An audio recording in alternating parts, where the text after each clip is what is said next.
Y'all already know what it is. It's R-Files time, baby. Let's go. Turn off the theme music. We get to it. What's up, everybody? What's up, my good people on Kick? We talking about Alex Jones. We talking about conspiracy theories. We talking about everything today, man. We getting to it. How's everybody doing, man? First and foremost, how's everybody doing? You know, it's kind of been a crazy week already. You know, everybody, fair weather fans, is let them go. Let them friends go. Let those people go. You ain't with me, you're against me. Trust me. Trust how I move. But we in here, we're going to be talking about all the conspiracy theorists. We're going to be talking about Alex Jones, David Wilcock, Simon, what's his name? Simon. Let's just say Simeon Toko. We're going to be talking about everybody, about the Black Jesus, the dude in the Congo that got cut up. They said they killed him a bunch of times and he kept coming back to life. And then he finally got pissed off and was like, you know what? Y'all not ready for me. I'm out of here. But I do. Oh, you know what? I want to make sure that the phone number's popping up. Nope, it's not. Yeah, it's popping up. Okay, there we go. We got the phone number popping up. Let me move this chair out the way, get my water.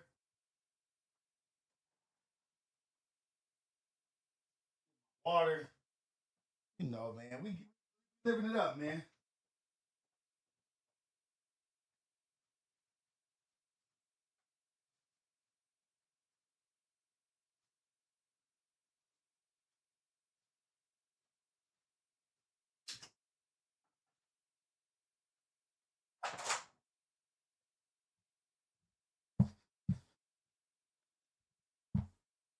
Bring the candy for the guests. We got a guest today. We have a guest today. Our guest is Fly. He'll be here a little bit later. You know what I mean? Like, he'll be here. I think he's going to be here like around 9.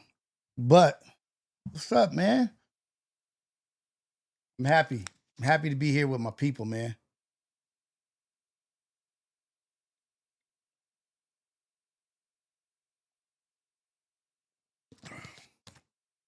Treat my guests right. Got him some candy. Got him some little bit of water sitting here for him. Let's see what Fly talking about today, man. Probably got some questions for me. I might do him the privilege of answering some of his questions. I don't know, you know what I mean? Waiting for the real interview to drop. But I'm starting to see who's got my back, and I love that. You know, what better way to know how to move forward than who to move forward with than people revealing themselves? Let's go. Hey, should I angle this down a little bit? I can angle that down a tad bit. Let me angle this down a tad bit. And then I'm gonna start the first video in just a second.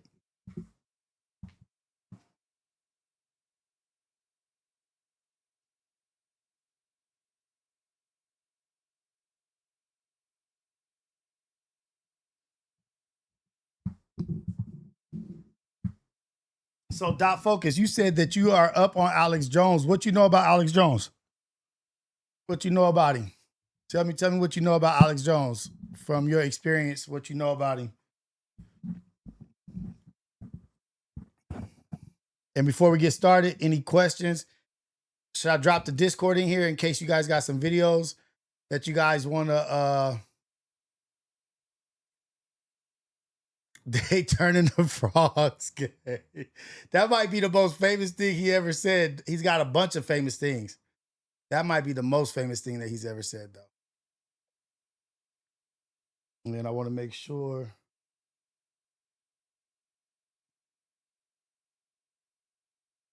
That was his $1.5 billion mistake. That was his $1.5 billion mistake that he made, man. That was it. I will agree, and I have to say that was the fall in alcohol, and that was his mistake. So let's get into it. Let's start talking about it. Tell me when you guys want me to stop, and I'll stop. We'll research, look into some stuff, and that's how we'll get going. But we're here. We're here now.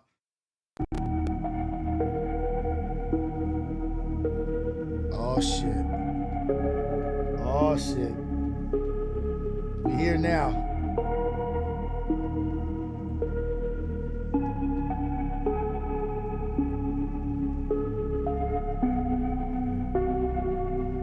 Let's go. Society's so-called conspiracy theorists have turned out to be right time and time again. Some of their stories became vindicated when the fool's story broke.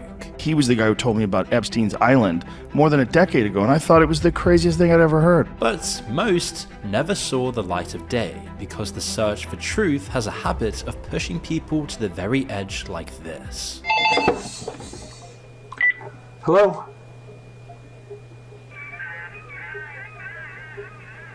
Let's start this from the beginning.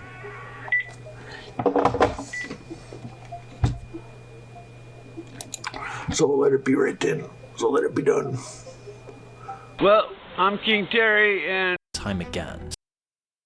From Alex Jones and Bill Cooper to Edward Snowden, Terry Davies and Bob Marley, society's so-called conspiracy theorists have turned out to be right time and time again. Some of their stories became vindicated when the fool's story broke.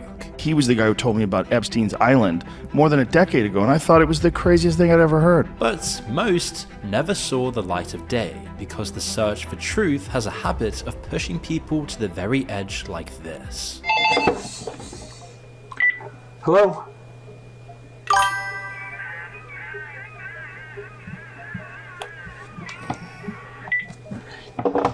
Crazy motherfucker, man.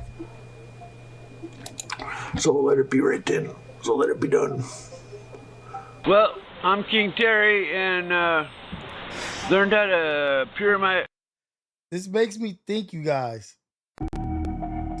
It makes me think to the point of, were these homeless people and these crazy people in the streets, like, are they really crazy? Are these people really crazy? Like, they made it seem like Nikola Tesla was crazy. They made it seem like anybody that was on some shit, like they were crazy. So I'm starting to think about like the homeless people and the people that that we see in the world. Are they actually freaking crazy? Or do they know something, or have they seen something? Because they make it seem like all the conspiracy theorists are all crazy. All of them. What you got? What you gonna sample? What up, Mel? I'm gonna pull up some of your videos later on. What you gonna sample? Dot Focus. Let's go back to it, because they started talking about the crazy people, man. Like, but they were right on. If you think about the shit they were talking about, to this day, right now, a lot of that shit has come true. A lot of it.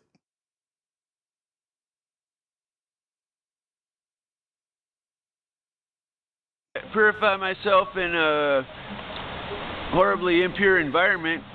It's pretty rough living homeless and That's Terry Davis, a diagnosed schizophrenic and brilliant computer programmer who built an entire operating system by himself in a programming language he invented. And he said God told him to build a temple, so he called the operating system Temple OS. In his last years, he was mostly homeless, drifting across the American West, uploading chaotic videos from motel rooms and parking lots. Terry had spent years claiming that CIA agents were monitoring his computer and that they were everywhere online. He said they glow in the dark, a phrase that became the go-to slang for identifying federal agents in public spaces. The CIA glow in the dark. You can see them if you're driving. You just run them over. Then, he was hit by a train in Oregon in 2018 at the age of 48, but his followers didn't accept that it was an accident, and now he's become synonymous with the conspiracy theorists that no one listened to.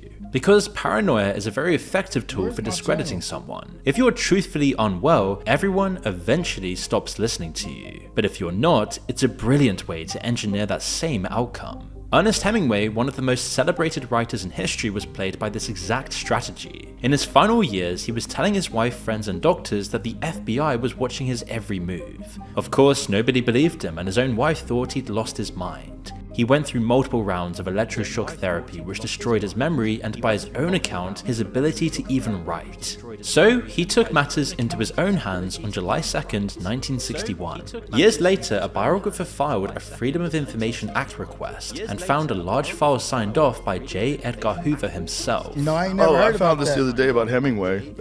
Hemingway always thought that the FBI... I never heard about the Phoenix Lights. Phoenix Lights? Nah. I never heard about the Phoenix Lights. Was trying to get him, and apparently they actually were. Really? Yeah, they actually were. The FBI investigated Ernest Hemingway for decades, with surveillance beginning in the 1940s due to concerns about his activities in Cuba and his associations.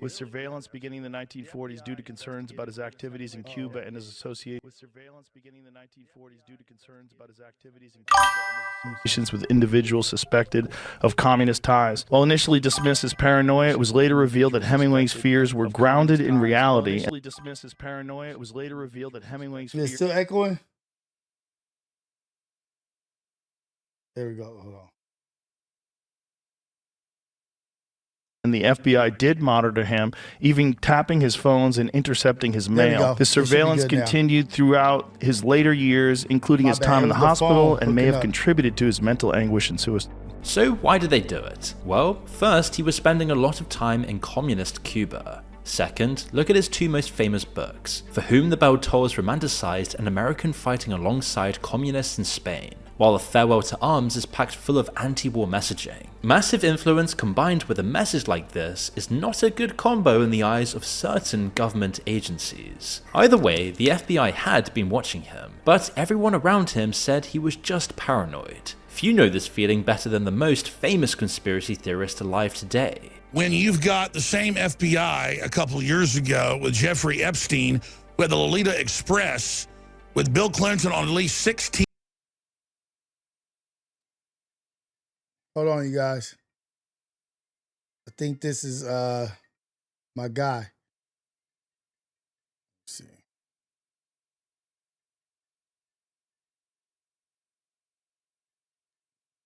What up, fam? Okay, for sure. I'm gonna come get you right now.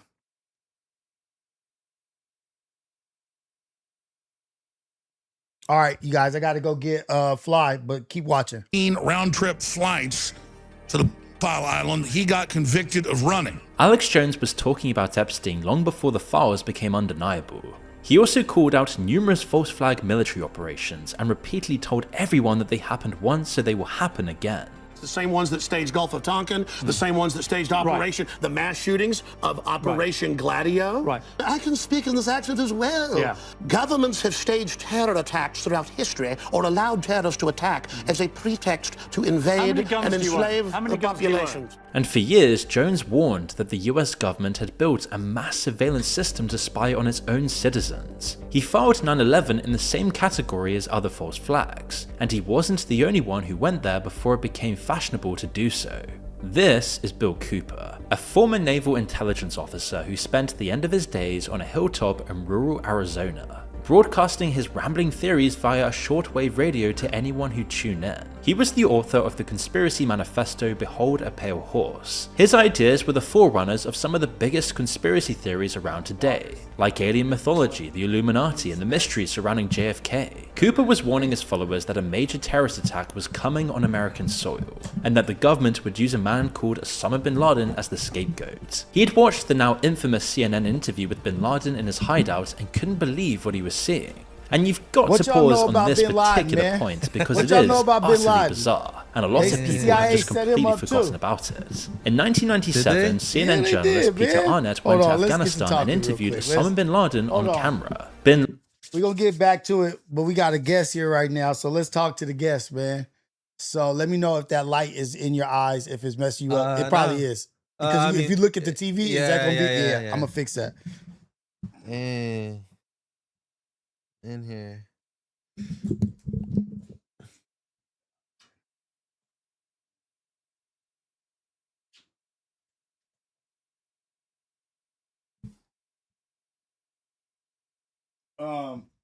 So we got Fly in the building, man.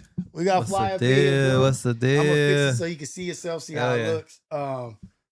But we are doing the R files. You're the first guest on R files. Yeah, you're the first guest. Dude. Okay. Hell yeah. I've never really done that. You know, I'm still like fixing like the little bugs here and there. And trying to figure out like lighting, like what's going on or whatever. But I do want to chop it up with you on how did you get into this like industry? What's your story, man? Long ass story. Long story? How far back do you want me to go? Go back to the start of like with Apollo. Well, dang, it goes before that. Really? Yeah. Oh shit, I didn't know. Yeah, it actually started with Ace Boys. Okay. Yeah. So how did it go? Tell me about We it. used to do the shout out the Sizzle show. Hey. We used to run including him, we used to run the Ace Boys Worldwide news page. What? Yeah, I did not know that. Yeah. That's information we weren't privy to. And the first time that I met Pun in person was when I saw you at really? at the Pasadena thing. Yeah. But at the fires thing? Yeah, at the fire really? thing. Yeah, that was the first time I ever like saw him in person. What? But yeah, man, I was in there before the Sizzle show, and then the guy that was there, he left, and they brought someone new on, and it was him. It was Sizzle show, yeah. Dude, that's so dope. So, like I guess it's like a whole bunch of shit that I just did not know. Yeah. It feels like a whirlwind. I mean, because you were essentially the talent on on the show, so you weren't really like privy to the back end stuff. Yeah. So I mean, and I know, but the names, I know the names. Like I've seen the names forever. You know what I mean? It's just like, oh shit, this is the story behind. This is the attachment. Yeah. And that's just dope as fuck. Yeah. So I mean, shout out everybody that was in there, because I mean, I know it's no longer around, but I mean, Sizzle Show, Air Jordan, J Poppy was in there. Cryptic was in there a few times. I mean, there's a couple. I'm forgetting some names, but we were the runners essentially. So we'll find news. We'll crop the photos. We'll add the captions and the little title about it. Send it to Sizzle, and then he'll post it up. That's where I kind of learned how to like do everything on the back. Now end. You're on the Wapulation. Now I'm on the Wapulation, and that shit is popping. Hey, you set me up, man. I did. You set me up cold. That's like you invited me, dude. You set me the fuck up. People was hot at me. They were over that Kevin Hart shit. Oh, you talking about the Kevin Hart shit? Oh, okay, the other shit too. The new shit. Okay, Kevin Hart. No, but the Kevin Hart shit, motherfuckers was mad about that. I couldn't believe that it blew up like that. I thought it was just something simple. Yeah, because I mean, it was fresh, and you had just finished streaming, so it went up quick. But it was a hot topic. There's a lot of people that feel like you that don't feel like he's not that funny. He's not that funny. Like in movies, like I'll fuck with him like in certain movies and certain roles. But I'm talking about like as a stand-up comic, it's just not my style. I mean, for an actor, I mean, I'll give it up to him because he's in there with The Rock and shit like that. So I mean, I can respect that. But his comedy, I mean, I guess like his first stuff was good, and then after that, like it wasn't really. It was like, okay, you're young, so I could accept that you a punk and you get beat up and this and that and all these like little things. But then as you turn into a grown man, now you still same shit, but now you talking bad about your kids. Like your kids is weenies and your son is a weenie. Kids are like, weenies. so it went from you being a weenie to now your son is a weenie. Yeah. Like, I didn't like that shit, man. Yeah, that's funny. But I wanted to say thank you for giving me a shout out the other day on Apollo. Oh, yeah. You know what I mean? And somebody had sent that to me, and I was like, oh shit, I've been trying to connect with Fly and get him over here. And it just so happened you said Friday the last time, and I was like, oh shit, I'm gonna do Friday. Pull him up. And it wasn't because of that why I brought you on. You know what I mean? But thank you, man. And saying that because sometimes those words, those inspiration and motivation is just enough to get you going, to keep you moving. Sometimes you need to hear that, and you don't realize you needed it until you hear it. Right. So I mean, and John was doing his thing up there. He was on the driver's seat, and he's going around asking questions. Mac was laughing at him. Yeah. But I was able to get mine off. So that shit is hard. It is. It's really hard, especially in a room with them. Like they're deep, and everybody wants their mic time. Everybody wants to shine. Like I'm just a back end guy for now. So so you're back in right now, but you're learning that. But I like that because when you learn the game, you know what I mean, and how things work, you learn the system and how it works. Yeah, it gives you an advantage over people that just jump into it. Yeah. Because they don't know the rhythm of what's happening or the whys. Yeah. What do you want to end up doing? Like your goals, like say 2-year goal, 3-year goal. Well, eventually just being in front of the camera and streaming and going to see where that takes me. Because a while ago, even before the Wapulation, I was helping Scotty with Suburban. Okay. Oh, okay. Suburban LA. Yeah, I was also the runner. Okay. So, he was just looking for people and just tapped in and, he was down. And same thing, finding posts. But this was different. It wasn't Ace Boys content like hip hop. Yeah. It was more like local stuff, LA stuff, you Yeah. know, things that intertwine with the page. That were relatable to his. Yeah, so I kind of got like, you know, all right, some people need this, some people need that, some people don't care about this, you know, this doesn't matter. Like you kind of get to see where everyone is at as far as like social media content, stuff like that. And I know he also got into streaming, so that's pretty cool to see him. I know he did his little FMW thing. Yeah. And then he does his own streams, but I mean, that's fire. That's tight. Dude, you've gotten to see it from like the sideline, but involved. Yeah, you know what I mean? And you've seen like the progress of real. everything, things come and go. Yeah. What would you say is your takeaway from everything? Like as you look at it, someone will say like as a civilian, but not as a civilian because you've been on the inside. What is your main takeaway from everything?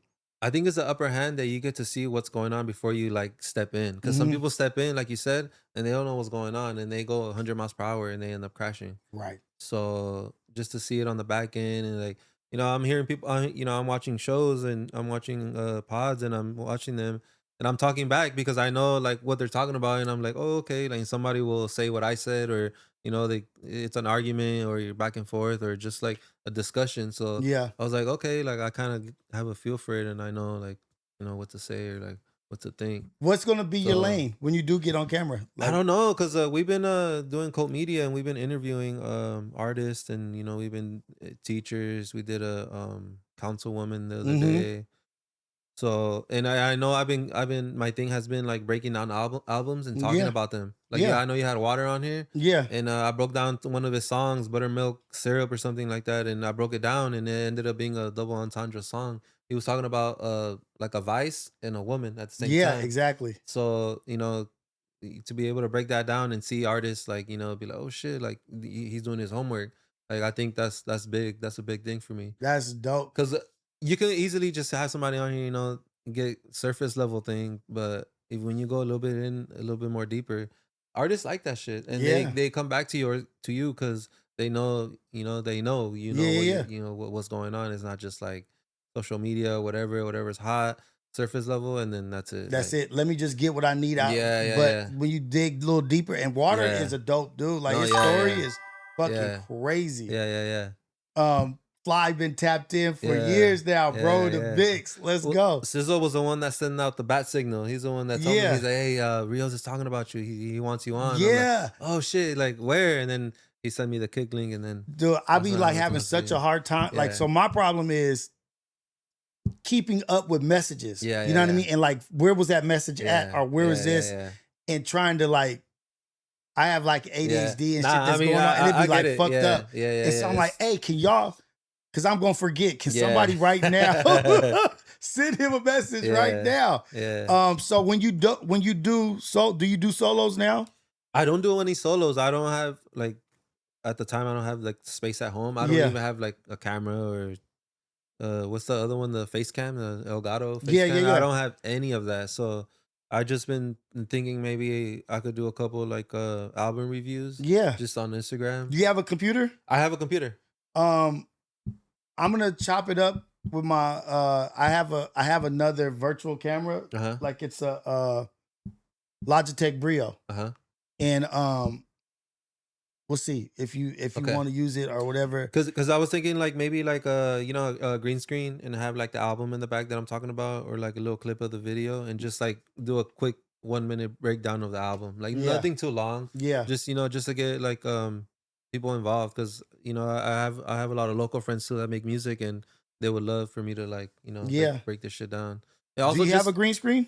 I don't have a green screen, but you know how on Instagram, I got a green screen. Oh, you have a green screen? Okay, so you know how on Instagram you could do the green screen. Thing? But I know that doesn't work also, and I know my girl was saying something about TikTok. Like, you could do it longer, but I'm not too big on TikTok. So, but yeah, if I'm gonna try to see what I can hook you up with, because I'm all about people trying to. Like the effort, like that want to do it and putting the effort in, and whatever I could do to help, I'm all about that. I definitely will tap in on the resources and take advantage. Conspiracy theories. Yeah. Are you into conspiracy theories? I am into conspiracy theories. I do have to do my homework on, you know, on some of them, but I mean, we could get to it. Okay, so I want to ask you, because this is not just a conspiracy theory. Our files, it's scary stories, ghost stories, anything that you've experienced that's been like spooky, scary. Yeah.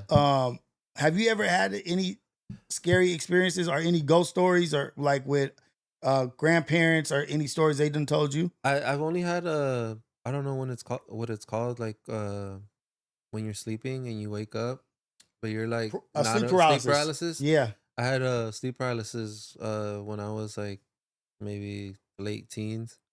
And I was sleeping. I guess I had my arms crossed. They say something about having your arms crossed and your legs crossed. Mm-hmm. That'll like, make it happen or whatever. I don't know if that's 100% true. But that happened. So I woke up and I couldn't move. I couldn't talk. And it was dark. And I see something at the corner of my eye. And it's I only see from the waist down, but it's a lady with a long white dress.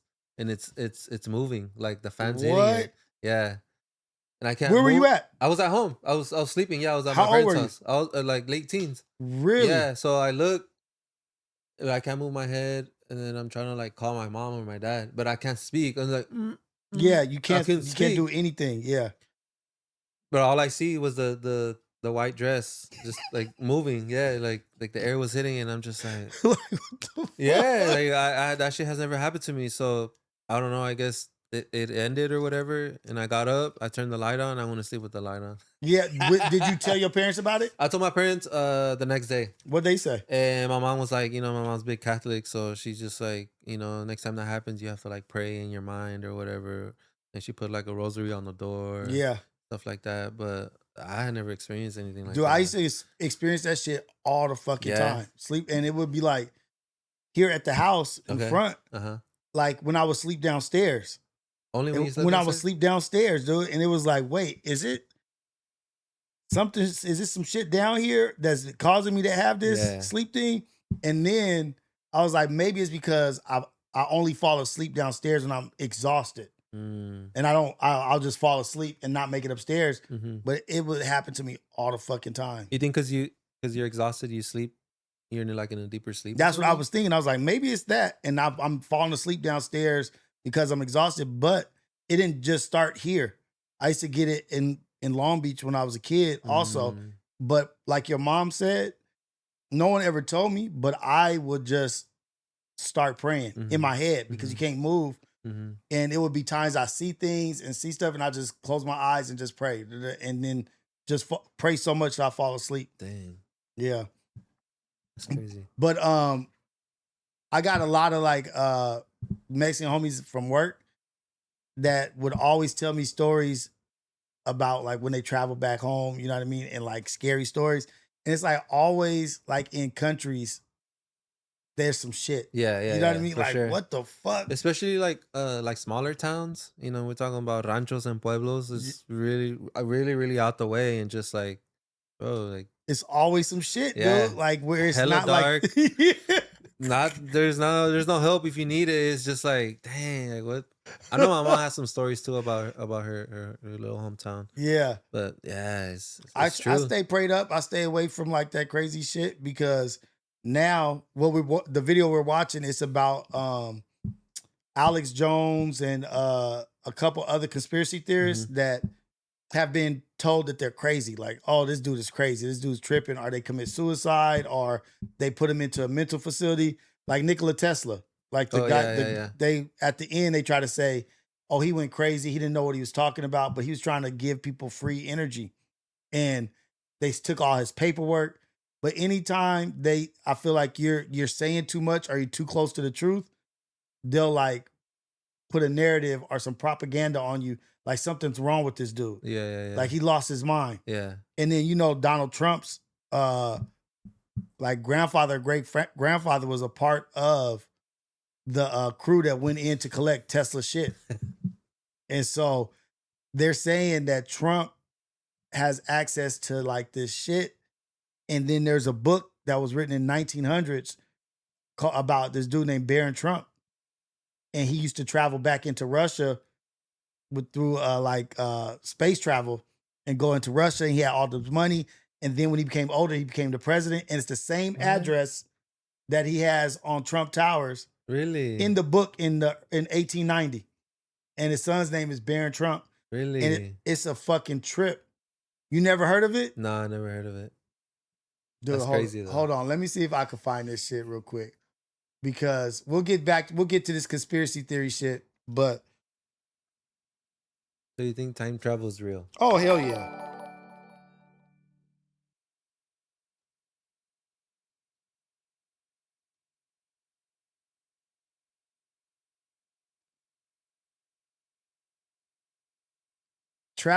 Let me show the people. Travels and Adventures of Little Baron Trump and Baron Trump's Marvelous Underground Journey. 1893 and 1889. Let's see if there's a video. Here we go. Let's see. Let's get a short one just so. Let's watch this real quick. Oh, where's the volume? Right here. Also another book called Baron Trump's Marvelous Underground Journey. Ingersoll Lockwood wrote this book too in the late 1800s, depicting this character. When they picked those same names. Yes. Baron Trump. Baron Trump. That is a book. Yes. Ingersoll Lockwood wrote both these books. Right? In the 1800s. Yes. I believe it was like 1893, 1896, something like that. Then there has to be time travelers. Well, here's the thing. In the book, Baron Trump is a time traveler. No bullshit. All this is in the book, you guys. And guess what? So he time travels, right? To Russia. He has a mentor named Don. This is in the book. So, here's the theory. That Trump actually has some type of time travel technology only because Donald Trump's uncle, John G. Trump, worked for the FBI. Now, when Nikola Tesla died, they sent him in because he's a scientist, he's a physicist, engineer, smart guy. So they're like, hey, go in to Nikola Tesla's, room and decipher all his works and whatnot. Because, Nikola Tesla discovered free energy and a multitude of things, right? So Donald Trump's uncle goes in there and says, we didn't find anything. A bunch of BS. You don't think that Nikola Tesla, who had discovered free energy and manipulated electromagnetism, which had that you can, in theory, bend time, light, and space, this man's works was confiscated by him and he didn't find anything? Nothing. Nothing at all. That's crazy. And then the really crazy thing is, then you have Elon, who Trump brought in to the White House, brought into Doge, so that he could see all the companies that were investigating him. And what does Elon have? What is it? Tesla. He's Tesla, and then Von Braun, all that shit. Damn. SpaceX, rockets, lithium ion electrical vehicles, and all kind of shit. And all this shit's played out right in front of us. like it's a trip. It is. And so we were calling all these people crazy, like, oh, you're crazy. You don't people talking about the reptilians. Right? Oh, there's reptilians that are out here. Now they're saying, oh yeah, there's 4 different kinds of aliens, and reptilians are one of them. Really? On the releases from the CIA and all this shit. From the new stuff? The Nordics, the reptilians, the grays, and the greens. What? Like, so all this shit y'all been denying is here. Yes, Steezy. Okay, then we'll do this one before we go back into the Alex Jones stuff. There's a theory that Matrix and Terminator's movies are the same thing, and like Matrix is after the Terminator. Really? And the lady who says that she wrote this shit, they stole it from her. Watch this. Okay, let's pull this up. I haven't seen like Terminator in a while. Dude, I want to watch it again. Yeah. I want to watch it again. Gotta rewatch that. Crazy.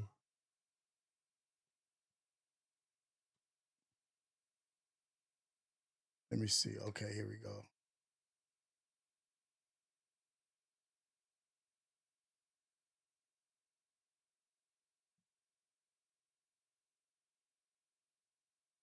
This lady beginning said of the Matrix. Sarah Connor is actually Neo's mother. So JC, John Connor's Jesus Christ, grows up to be Neo, one and the same in the Matrix. The Matrix is in the future. The Terminator is the past. It's time travel, past, present, and future time travel. It's the second coming of the Christ, the evolutions of consciousness, man versus the machine. So the machines, the Terminator machines, hear that a child is going to be born that's going to terminate them in the future when they oppress man. Because see, it's a man versus the machine. It's God's children versus man's children, which is technology. So the Terminator has to time travel to the past because they know it's Sarah Connor. And they have to kill her, terminate her, so she won't have the baby. And Kyle Reese, he comes from the future to protect her, and he inadvertently gets her pregnant. And he has to go back to the future. The Immaculate Pregnancy. Mother Virgin Mary and JC, John Connor, Jesus Christ, JC. Damn. And so it's the Immaculate Conception, because now she's pregnant and she fell in love with a man, but did it really happen? Did he exist? That's what the Matrix is about, to wake you up from the Matrix, to get you out of the illusions and the lies and the ignorance. The red pill is about the blood of the living beings. The black and the blue ink is the machines. But this is the humans' world. We are the winners. They are the losers. So people need to exert their free will regardless of what anybody wants. People have to wake up and shift their consciousness so they can create, so they can build. Because you can't stay in the past. Everything must change. That's crazy. What do you do if all this shit is true? Like, do you stay in the Matrix or do you try to do something about it? I don't know. I feel like people have done, like, they've tried to do something about it Yeah. and failed. So, like, what do? Play it safe and stay in the Matrix? That's what I'm saying. Like, people like just tend to accept shit. You know what I mean? Like, we just accept it like for what it is. Like, I feel like we took the pill and we're just like, you know what? There's nothing we can do. Yeah. Like right now, this is just an example because I just saw this white dude. He's like this big not a politician, but political voice. Mm-hmm. And don't forget the commercial reels got to come out the Matrix. Don't forget the commercial got to come out the Matrix. Okay. Don't forget the commercial that Alberto sent. Yes, I'm gonna pull it up. I'm pull it up. But the thing is, there's kids right now and people, moms, husbands, women, and men locked up in detention centers for ICE that don't have any medicine, don't have food. And I feel like we're just like, yeah, like, yeah, that's cool. You know what I mean? Like, we just go on about our regular scheduled program and don't be tripping. Yeah.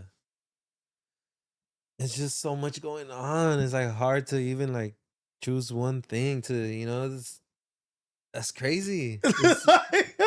It's crazy. And but look, that's what society of this is literally what I'm trying to do. Is like open people's eyes and to a bigger picture. Like, the world is bigger than FMW. The world is bigger than No Jumper. Yeah. And it's like, we can't even get past each other. Yeah. If we can't even align, how do we focus on the real enemy? Because we're not really enemies. No. Like, it's just regular people. You fucking believe this. It's just some little bullshit. We're just playing. Like, but what about the real shit? Yeah. If we can't get past each other, if we don't unify, and that's my whole shit right now. It's like, society of freedom, nigga, I'm just, motherfucker, what are you mad about? Yeah. So like, hence the society of freedom. Yeah. Like, we're trying to like free ourselves from being in the bullshit. Yeah. Like, dude, it's so much bullshit that blinds us to what's really happening. Like, motherfucker trying to pay motherfucking criminals that invaded, that went on in the White House or whatever they did, the January 6ers, money. Like, our money, we're paying them. The ones who did all that shit. Yeah. And now Gavin Newsom's like, no, we're going to, if you are in California, you get money from that, we're taxing you 100%. Like, so this is all shit that's taking place. But why do they get the money? Why do they? Trump is saying that they are owed the money. The people that he told that he over there to do the shit, he let them all go. Yeah. He pardoned them all. Now he wants to pay them all. Their legal fees, their lawyer fees. $1.8 billion. That's crazy. And so there was a dude, this is the last one, then we'll go into the video. There's a dude who got locked up for child SA. Mm-hmm. And so it was like his daughter or some shit. I think I saw that and they couldn't charge him? They did. He's in there. He got locked up. But the girls that he did it to said, hey, told them, hey, if you be quiet, and this was a year ago, or some change. Mm-hmm. And he told him, like, if you be quiet, I have like $800,000 coming to me from Trump. Trump is giving us this money. And he was telling her that a year, however long ago, and this shit just came out that there's a fund for it just the other day. And so the motherfuckers who got released, they already knew that they were getting paid. Some of them knew that they were just waiting on it? Just waiting on it. He told them, if you be quiet and don't tell on me, I got $800,000 coming my way. And he was going to give it all? He was going to give it to her, like to keep her quiet or whatever. But the fact that he knew, 8 months ago, that Trump was going to give him money. That says a lot. Yeah. Let me see. I see you guys. Thank you to everybody on YouTube, the YouTube members. Thank you to the people on Kick. This is, we're doing like the live for the members and Kick. But then the recorded version, I'm releasing to everybody. Okay. Yeah. So you got Kick and YouTube? Kick and YouTube going right now. So we're multi-streaming. We got Ohio Ties and Los DLT, Alberto, my Colorado correspondent. I'm gonna try to see if I can find, where did he send that? Alberto. Dang it. Am I gonna be able to find it? No. Fuck it. Let's go back to the video. All right. Back to our conspiracy theory shit. We're in it. We were just talking about Alex Jones and all that stuff. Let's go. Bin Laden then used the interview to basically declare war on America on television and broadcast this to the world. You have declared a jihad against the United States. Can you tell us why? The comments on the original broadcast say what everyone's thinking, like, USA, how'd you find him? Reporter, snitches get stitches. And CIA, FBI, and Interpol were searching for him like crazy at the time, and this reporter just found him that easy. The point being, either every intelligence agency in America is incompetent, or they knew exactly where he was and weren't pulling out all the stops to catch him. The intelligence... You know, Osama bin Laden was trained by the CIA. I heard something about that. He was trained by the CIA. Like him and his guys, the Taliban, they were all trained. Community's argument Al-Qaeda, is that Taliban. knowing roughly where someone is in a lawless tribal region of Afghanistan and then being able to capture or kill them are two completely different things. The US had no troops on the ground in Afghanistan at this point, but the counterpoint still stands, and Cooper argued that bin Laden was already a CIA creation, funded and trained during the Soviet-Afghan War in the 1980s. CNN were merely maneuvering him into a position. Every terrorist organization, Taliban, Al-Qaeda, ISIS, wasn't it ISIS? Mm-hmm. ISIS was one, right? Was all trained by us. We gave them all their weapons to overthrow their government. But when they overthrew their government, or when they were fighting, they're rebelling against their government, then we start calling them terrorists. You know what I mean? And using, like, it's some crazy shit. To justify future military operations and give people a face and name to pin those future headlines to.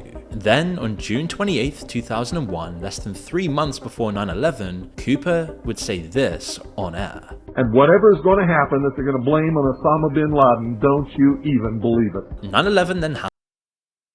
Do you hear what he said? Yeah, he called it. Happens, and on November 5th, 2 months after the attacks, he was shot dead by Apache County Sheriff's deputies outside his home. Deputies said they'd come to serve an arrest warrant for tax evasion charges he'd been dodging since 1998. But they did arrive at 11:40 at night, while also using plainclothes officers to bait him out of his house, and then that was the end of his story. Now, whatever you think about the event of 9/11 itself, it definitely was an inflection point for a new wave of conspiracy theories, some of which came true pretty quickly, because a couple of years later, Edward Snowden walked out of a facility in Hawaii with tens of thousands of classified documents and pulled the pin on the biggest leak in a generation. And this became a mass surveillance program called Stellar Wind, which they said was supposed to monitor the phone calls and internet communications, emails, and things like that of everybody in the United States and around the world. He documented backdoors in Google, Apple, Facebook, and Microsoft. Virtually every big tech company was compromised and cataloging your data while censoring information at the government's request, which turned out even worse when the Twitter files leaked a few years later. And all of that time, the Director of National Intelligence had lied through his teeth under oath to Congress.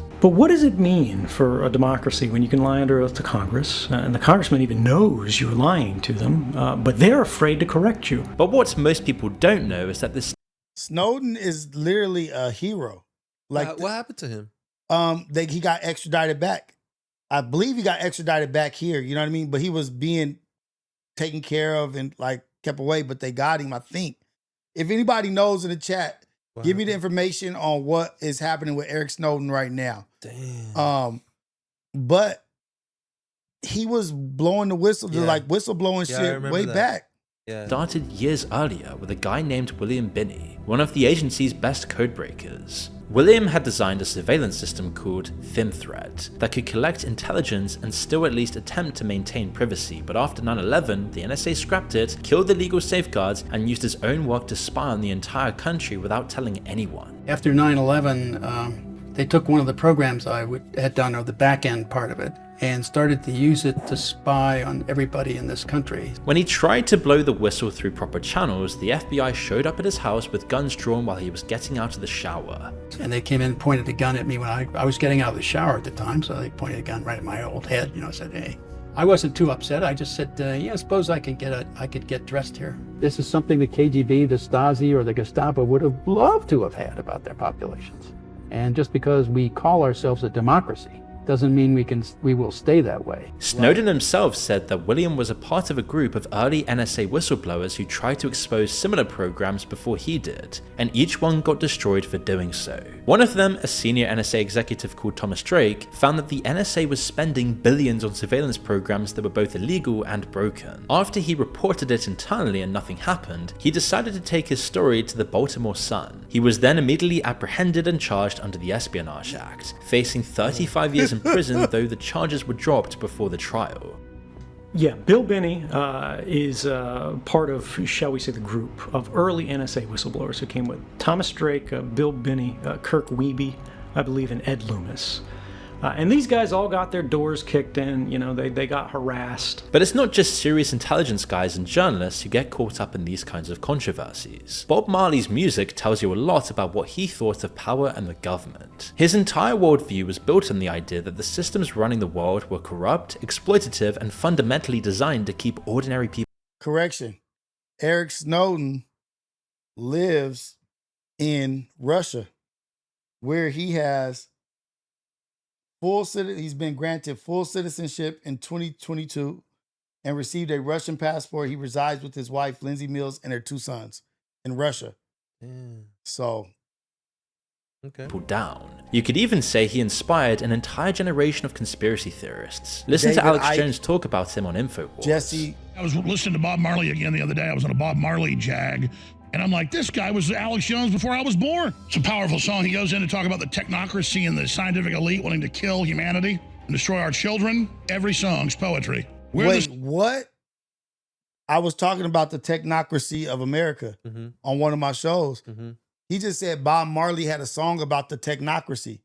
Now I got to look that shit up after this. Survivors. You've probably heard of the Rastafarian word Babylon. In Rastafari, Babylon envelops the police, the government, the colonial system, basically the entire Western power system that keeps ordinary people at the bottom. Bob was preaching to millions that this system was their enemy. Then, just as his career was reaching its peak, this happened. Entertainer and reggae star Bob Marley, Rita Marley, and the manager of the Wailers, Don Taylor, are now patients in the University Hospital after receiving gunshot wounds during a shooting incident which took place at Marley's home at 56 Hope Road tonight. Bob then left Jamaica the next morning and didn't return for months. Jamaica's government had been moving towards socialism, which the US saw as a major threat, and he believed he'd been targeted as a result. It was a classic CIA-backed coup, as the island was now being flooded with cheap guns, drugs, propaganda, and brutal policing tactics. According to documents in the CIA archive that you can see here, the Washington-backed campaign left over 750 people dead, and Edward Seeger, the US-backed candidate, won the election. Declassified files have since confirmed that Marley had his own CIA file and was labeled a subversive. Do you think Bob Marley was dangerous? Yes. He was very dangerous on all sorts of levels. He was dangerous in a very basic way. The idea in 1976 that you would get poor Jamaicans to start thinking for themselves in itself was dangerous. And the idea that this guy with this, uncombed hair, speaking terribly, becoming this voice of freedom and black struggle. Bob Marley's manager, who took most of the bullets that night of the shooting, wrote in his memoir that he believed the CIA was behind it. It's now thought they might have paid for it with drugs and guns. Bob Marley then dies of cancer at age 36. Cancer at 36, dies of cancer and melanoma? Like what? Yeah. Long before any of the CIA files were declassified. He never got to see the proof that the world he'd been warning people about was real. And the era he represented, where a musician could threaten the establishment by telling people to think for themselves, died with him. But controlling entire governments is somehow pretty mainstream compared to what others have exposed. This is Ted Gunderson, who once ran the FBI's Los Angeles field office. A serious guy with deep agency experience and knowledge. When he retired, he spent decades on the lecture circuit warning everyone about government mind control programs, blackmail operations, and potential ritual-style abuse. A long time ago, I talked about how they have these islands they fly. They compromise. He sounds some conspiracy theorist vibes. This was Alex Jones, dude. Oh, shit. And he got sued for $1.5 billion. For what? For the Sandy Hook shit. He said that it was fake. Really? Remember those kids that got killed? I remember that. So he was saying that it was paid actors and this and that. So he got sued for $1.5 billion. And he had a news channel that was called, I forget what, something Wars. And basically, from that point, he just started falling off. And pretty much everything he was talking about is true. Children. But I learned all this from Ted Gunderson 20 plus years ago. He was in line to be the FBI director. He was the head of the FBI in Los Angeles. Jeffrey's operation might feel new, but Gunderson tells you that it's probably just the latest installment of a strategy running for over 50 years. He came out and he was the one that explained to me about how they use these blackmail rings, elements of the CIA, and foreign intelligence groups, and how they would basically make people have sex with children to be part of these clubs and these cults they were setting up. Gunderson also linked these kinds of operations with possible satanic ritual abuse. But in the late 80s and 90s, this was lumped in with the satanic panic and treated as mass hysteria. That's a big reason why he lost his credibility. I'm not an anti-government person, I'm an anti-corruptionist. I love my country, and I will continue, as long as I'm alive, to continue to expose this evil element that's permeated throughout our society. Like all the others, they called him paranoid and delusional. He was labeled a crackpot, desperate for attention. But lo and behold, down the line, many of the things Gunderson warned about were indeed proved true. One of the creepiest concerned a religious cult called the Finders, a Washington DC based cult he described as a CIA child kidnapping organization. In 1987, police... I don't know if it's about to connect this to it. Oh, I haven't even had it on the video. My bad. My bad, people. I don't know if it's going to connect this to it, but it was something called Boys Town. And they said that the boys that were being SA'd in this town, they were like all adopted or like foster kids. And it was connected to the finders. And so the finders, they've been going through the world, through America, just snatching kids. And when they get arrested, they get released. They've been getting arrested with kids, with children, 3 kids or whatever, but somehow they keep getting out of jail. Like they're high up, like you can't touch them. In Tallahassee, Florida, found 6 children in a park filthy, covered in bug bites, accompanied by 2 well-dressed men who couldn't explain who these children belonged to. The trail then led to a property owned by the cult, where a US customs officer found computer equipment and documents containing instructions for obtaining children, including purchasing them, trading them, and kidnapping them. The investigation was then hastily shut down. No, the Finders is a cult that was caught trafficking children, and the CIA squashed the Florida. And then Gunderson got it raided in D.C. and found a whole CIA facility with the snuff films, everything. Telex machine. And so he told me about all this, and I thought he was crazy. Anyone who repeated Gunderson's claims were immediately dismissed. That wasn't until 2019, when the FBI declassifies 650 pages confirming that the CIA had been involved in the investigation, and that the State Department had mysteriously helped bury it, and that a former member of the group had admitted to doing security work for the FBI, NSA, and other government agencies. And the founding leader's wife had been a CIA employee for 21 years, and it was classed as an internal matter for the agency. It literally took over 30 years for Gunderson to be proved right in his belief that intelligence agencies were in the loop and buried the case. We don't know why, but he always alleged a link to other ritualistic practices across America, including Bohemian Grove, and some of his early ideas are now creepier than ever in light of what they found on Mr. Jeffrey's private island. These sell for like $100,000, private collections. The kids are sold for $50,000 on an auction block. Paul has attended 6 auctions, as few as 6 and as many as 36 kids, boys and girls, mostly young kids, were auctioned off for up to $50,000 each. It's big business. While no agency linked to the extent alleged by Gunderson or Alex Jones has been formally established, nobody was convicted of a crime in relation to what the police found that day. Ted also often talked about MKUltra, which was declassified. Okay, before we go there, so the dangers of this is that, I'm gonna take the phone number down, that the product of a child, right? Like just think of it as product. Drugs, once you use it, it's over, it's done. You know what I mean? Like you buy a kilo, you sell a kilo, it's gone. Yeah. They're buying humans and buying children where they just age up. They age and you'll sell them again. You'll sell them, you'll keep using the product. So it doesn't end. It doesn't end. You know what I mean? Unless you unalive them, but you can buy a child, resell it. And that's why they say that the industry makes more money than the airline industry, because it's so lucrative and they're doing all this shit. Like you could look at a kid, and a kid is more than a kilo because they keep selling them. Yeah.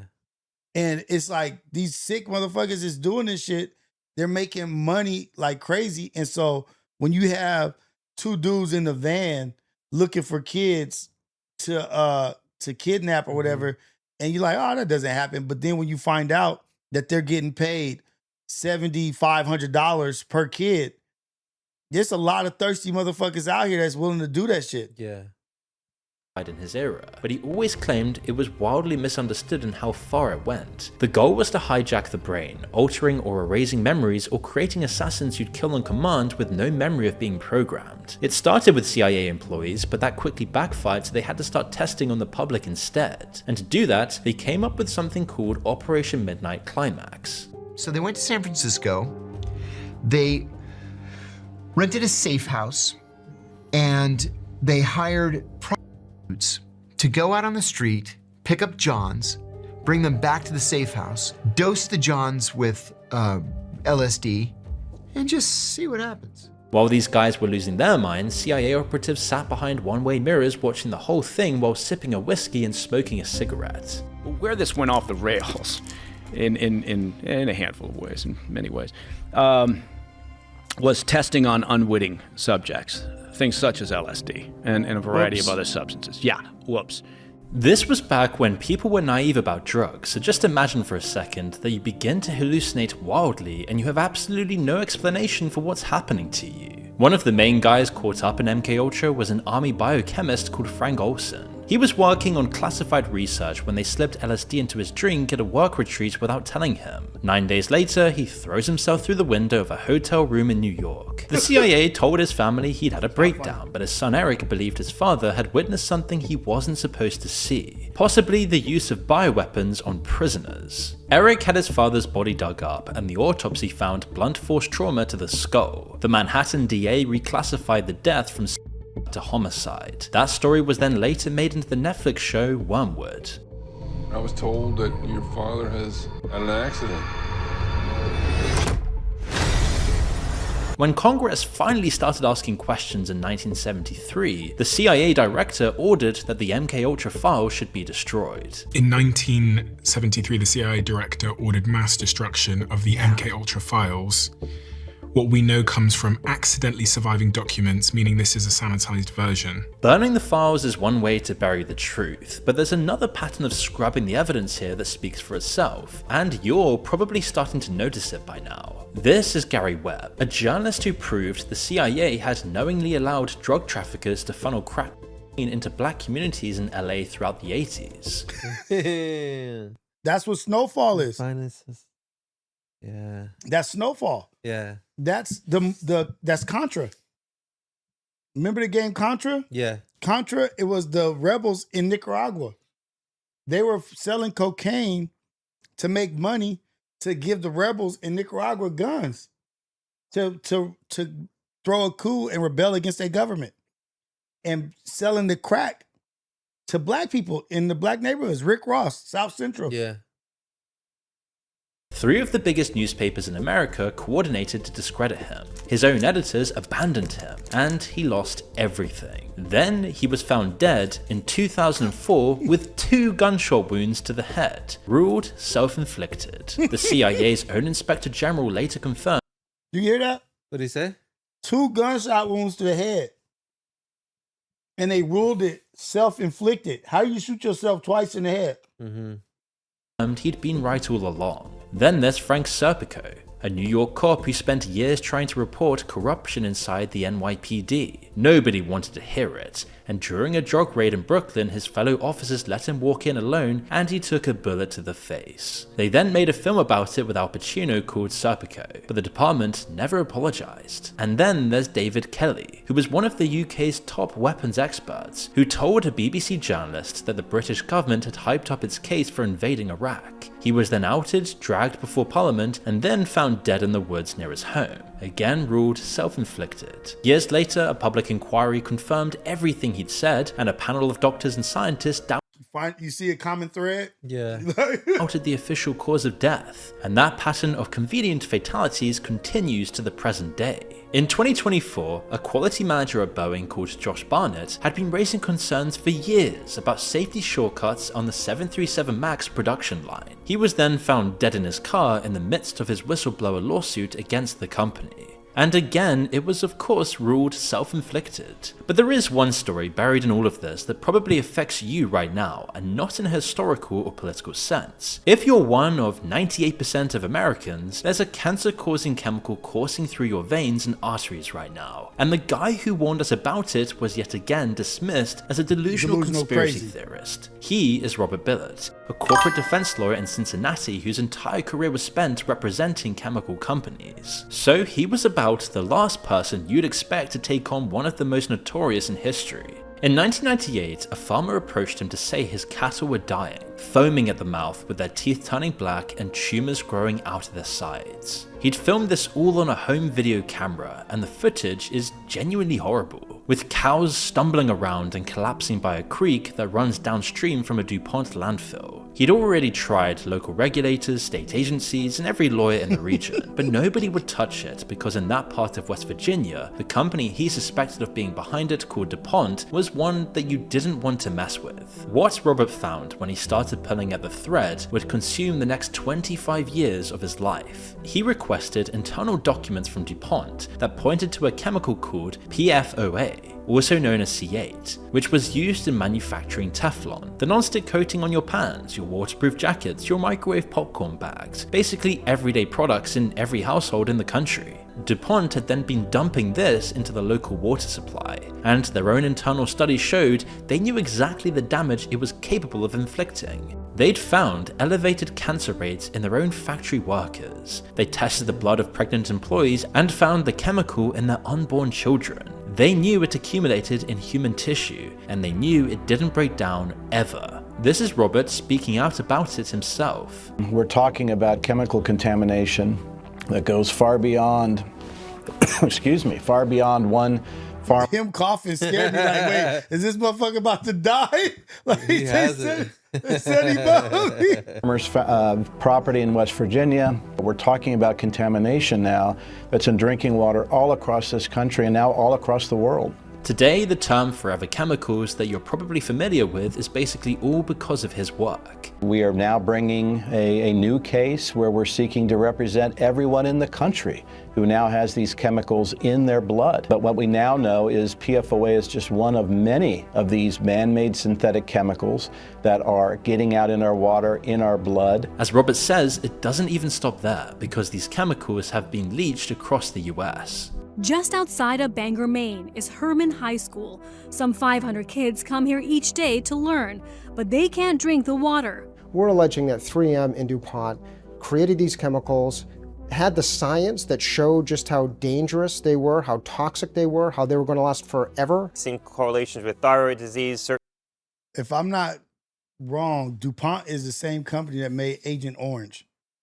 And that was a chemical they used in the war. Like, where it was like horrible shit. Like, it's against the Code of Geneva. You can't even use that shit. Yeah. Because it's so bad. Different kinds of cancer, kidney disease, liver dysfunction. They're called forever chemicals because they stay in your body. They're in the tap water, they're in the rain, they're in the food supply. They've even reached the Arctic and other countries. So this disaster is not only contained to the US. DuPont settled the initial lawsuits for $670 million, and the litigation is still ongoing. The story was eventually made into a Hollywood film, Dark Waters, in 2019, starring Mark Ruffalo as Robert, and a documentary, The Devil We Know, which followed the families in West Virginia whose water had been poisoned. But no one listened until the damage was done, and that's the way it goes time after time after time. They get called crazy, they lose their career, their family, all their life, and then years later, a document surfaces, a court makes a ruling, or a journalist finally gets hold of the file, and the lie is suddenly the truth. Maybe this is you. Maybe you've had a feeling about something that didn't add up.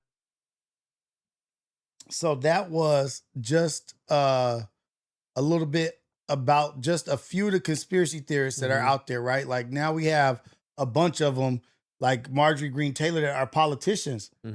We have Matthew Gates, who is coming out saying that he has information about officials coming to him, military officials coming to him, talking about that they've been breeding with aliens. And these are politicians. These are people that are politicians that we voted for, that are sitting on a chair, sitting somewhere in some office, that are crazy, like not crazy, but they've been exposed and told some crazy stories. Yeah. Like, have you heard about the Mexican cartel dude in Israel? What was he doing? Cutting off heads and Israel trained them on how to like use acid on bodies and to dissolve, to get rid of bodies, and he was hiding. And now he's in Israel, and Mexico's asking like, hey, bring that fool here. But they won't bring him back. They won't. How'd he end up over there? They came and got him. Like they came and got him, or he either flew out there and they are protecting him. He was the head of somebody. Is that what they're talking about? What's his name? Yeah, he was the head of Mexico's Criminal Investigation Agency. And his name is How to Chop and Burn the Dead with like, ooh wee. Let me find his name real quick. I have it here. Hold on. Tomás Cerón. Tomás Cerón, Right yes. there. Okay.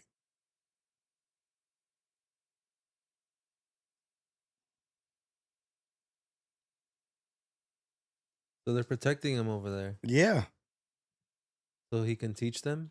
So that he won't tell the shit that he was doing for them and hiding the shit, their activities. You know what I mean? Like,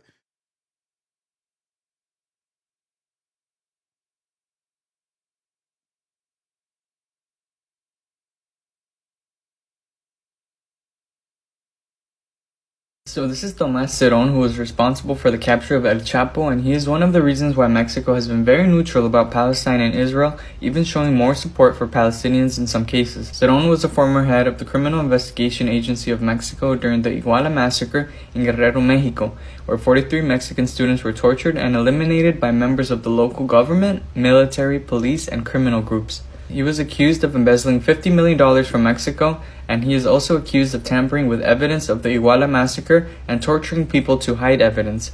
He is connected to Israel because he was the person in charge of purchasing the surveillance software Pegasus from the Israeli company NSO Group. He used this to spy on parents of the victims of the Iguala massacres and many others who were investigating it. He even planned to use this to spy on prosecutors all across the country. He resigned from the Criminal Investigation Agency in 2016, then fled to Canada in 2019. Cerón arrived to Israel in September 2019, and when his visa expired, he applied for asylum. Now he lives with the Jewish Israeli David Avital in Neve Zedek Towers in Tel Aviv. David Avital owns 31% of Rayzone and fully owns the Mexican branch of a wiretapping manufacturing company, which Rayzone then markets. So why doesn't Israel send him to Mexico? This is because Israel doesn't have an extradition policy, which means if someone commits a crime, they can go to Israel without worrying that they'll be sent back. Friendly reminder that many people incorrectly think that So this is Tomás Cerón, who was responsible for the capture of El Chapo.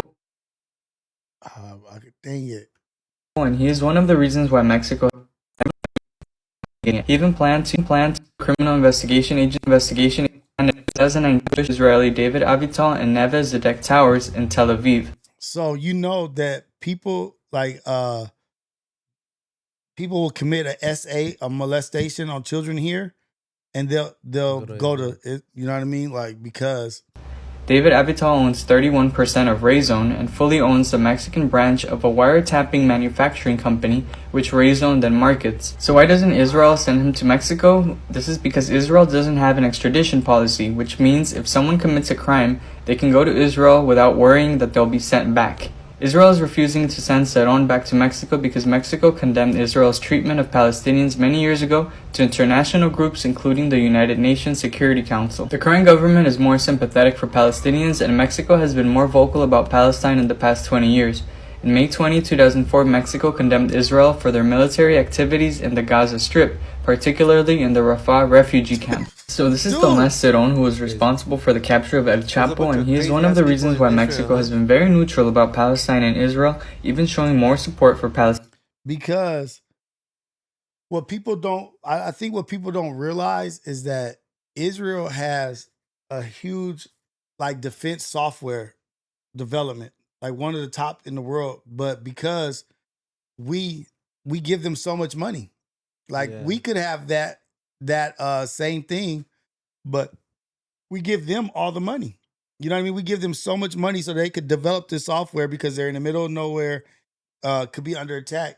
And so they develop these softwares, these cybersecurities, these security softwares, these surveillance security stuff, and people are buying it and using it where they go, but they also offer them sanctuary, basically.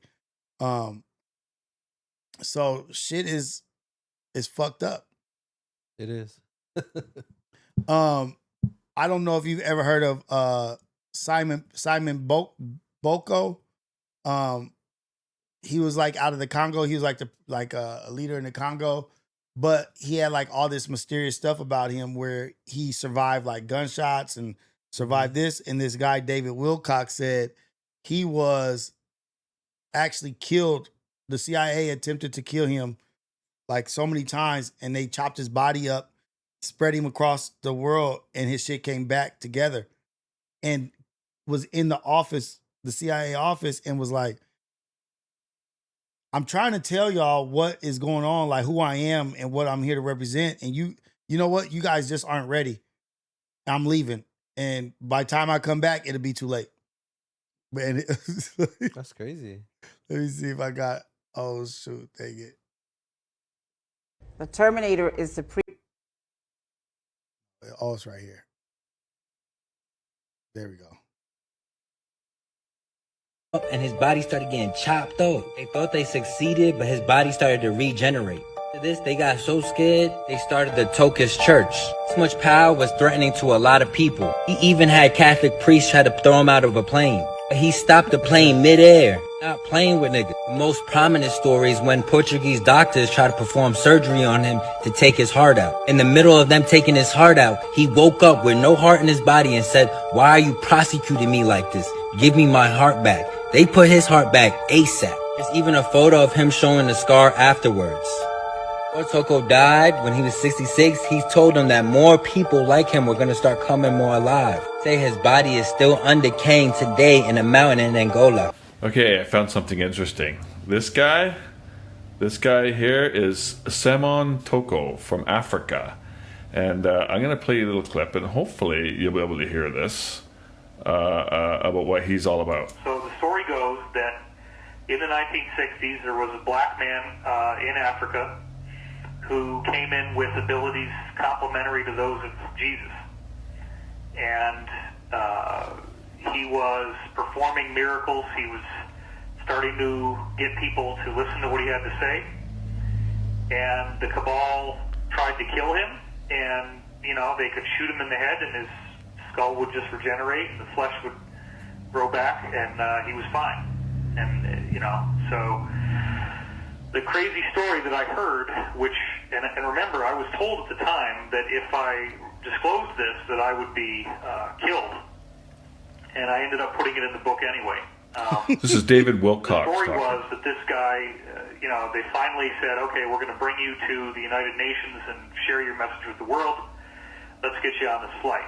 They bring him on this flight, and instead of bringing him to the United Nations, they shot him repeatedly, and then actually had some kind of meat grinder device, and basically like a bandsaw, I guess, and sawed up his body into a whole bunch of pieces, put him in these very like radioactive shielded containers, and then had all these fighter jets dock with the plane and fly his body parts to all corners of the world, where then these containers turned them into ash. And they thought that maybe this would defeat him, like that his body somehow, the tissue was necessary. So if they destroyed all the tissue in all these places across the world, maybe they could defeat him.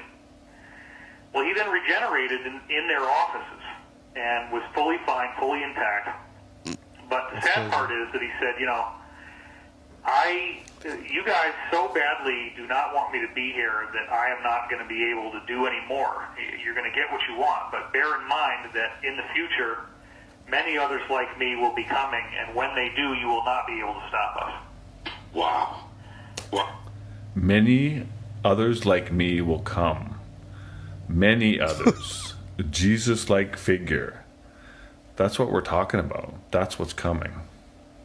What did he Another confirmation of what's coming. 5D. He left. They say he left. It. They say he disappeared. Oh, okay. And that guy who's talking is David Wilcock. And David Wilcock is another whistleblower who wrote a book. Like, I'll pull up a video of David Wilcock.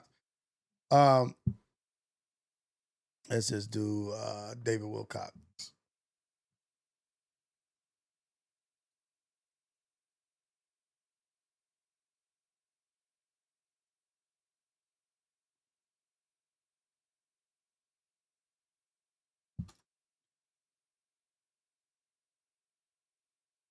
He died at 53.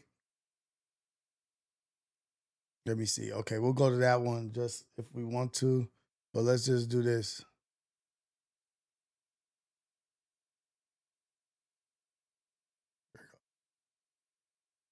Paranormal YouTuber David Wilcock died just hours after a chilling live stream in which he warned that U.S. scientists were mysteriously vanishing. In his final broadcast, Wilcock expressed concern as he told viewers that researchers tied to classified programs were disappearing under unexplained circumstances. This statement is now raising alarms among his followers. In the live stream, Wilcock also said he was excited to be here, calling each day a gift. Less than 24 hours later, deputies responded to a 911 call near his home in Colorado. According to the Boulder County Sheriff's Office, the caller, later revealed to be Wilcock, was believed to be in a mental health crisis. Authorities say they encountered a man outside the residence holding a weapon. Within minutes of their arrival, he used the weapon on himself and was pronounced dead at the scene. What? So he's running around outside and shit with a weapon after his live stream. Though I'm all of a sudden I've gone crazy and now I'm... No one else was found on the property. Following the shock death, various conspiracy theories have floated online, many linking it to the mysterious disappearance and deaths of scientists linked to UFO-related research. But now, Wilcock's family has broken silence, quashing rumors. In a statement released through the Boulder County Sheriff's Office, Wilcock's family confirmed he died by suicide, citing a long struggle with depression and overwhelming financial debt, and firmly rejecting any claims of foul play. Wilcock's family said the online response misread a private tragedy. Those who were closest to him knew the depth of his untreated mental health struggles intimately, the statement read. They pointed to long-standing financial pressure and asked supporters to honor his memory through donations to the crisis text line or the American Foundation for Suicide Prevention. Still, the timing of Wilcock's shock death, coming just hours after his warning about missing scientists, continues to fuel intense online speculation. The narrative has grown further due to a separate federal inquiry into deaths and disappearances of researchers across sensitive U.S. institutions. James Comer, chair of the House Committee on Oversight and Government Reform, has called the pattern very unlikely to be coincidence. And shit in Colorado, it's something about Colorado. Requesting briefings from agencies including the Federal Bureau of Investigation and NASA. The 11 individuals cited by lawmakers worked across some of the most sensitive U.S. research sites. FBI Director Kash Patel confirmed the Bureau is examining possible connections, though officials say several cases appear unrelated to classified work. U.S. President Donald Trump earlier said he has put the FBI on case of missing NASA and nuclear research scientists. What do you think is happening here, and do you think that this is connected or totally random? Well, I hope it's random, but we're going to know in the next week and a half. I just left the meeting on that subject, so pretty serious stuff. Wilcock's death has now become entwined with that broader narrative, despite his family's insistence. Is she famous? Yeah, that's she's a reporter. No, she's an actress. She like back in the day was like bomb. Yeah. Denise Richards. Yeah. Okay. So that's David Wilcock, man. And then he was reporting on all of the scientists that were missing and all that shit. So there was some JPL people too, right? Yeah. Yeah. And what? Let me see. No.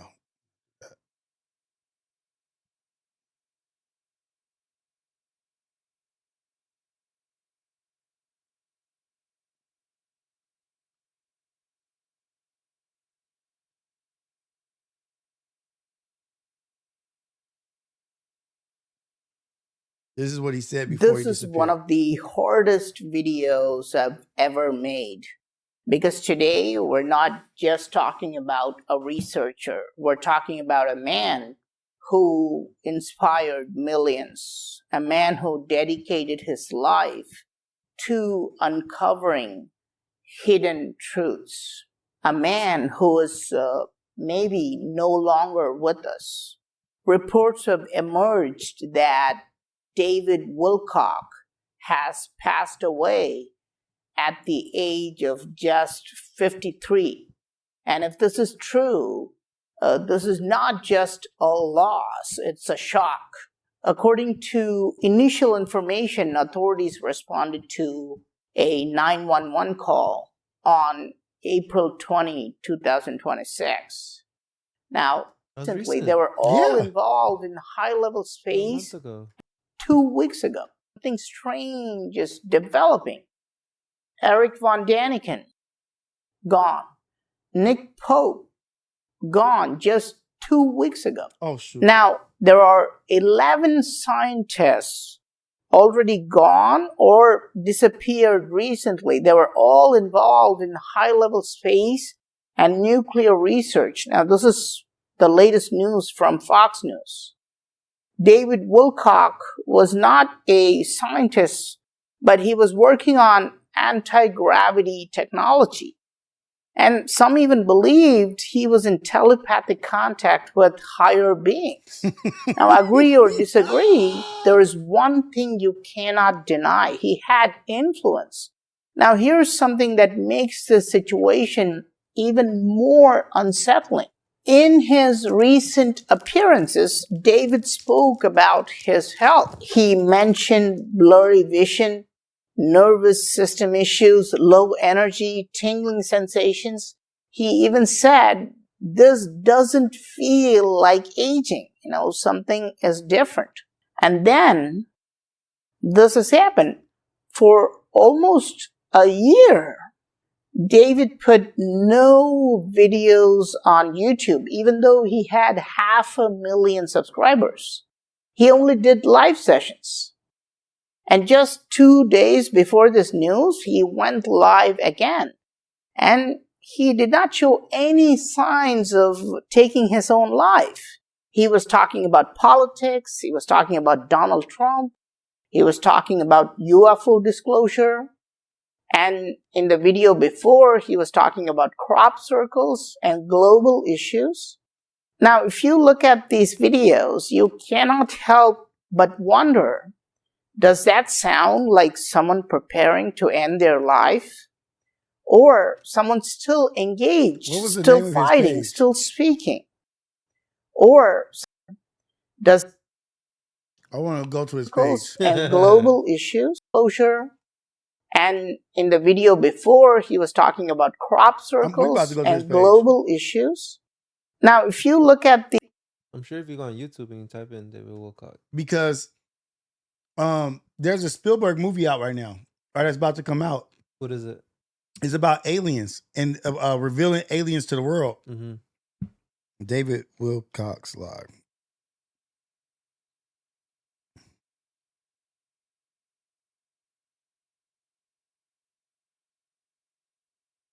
Damn, it's kind of creepy watching his videos. You know what I mean? Like, oh man, this is gonna be crazy. Yeah, that's his page, huh? Yeah, 533. What was his latest? Okay, let's go to his live. Damn, A month ago. A month ago, dude. Which one? Let's do this one. Pathway to Peace.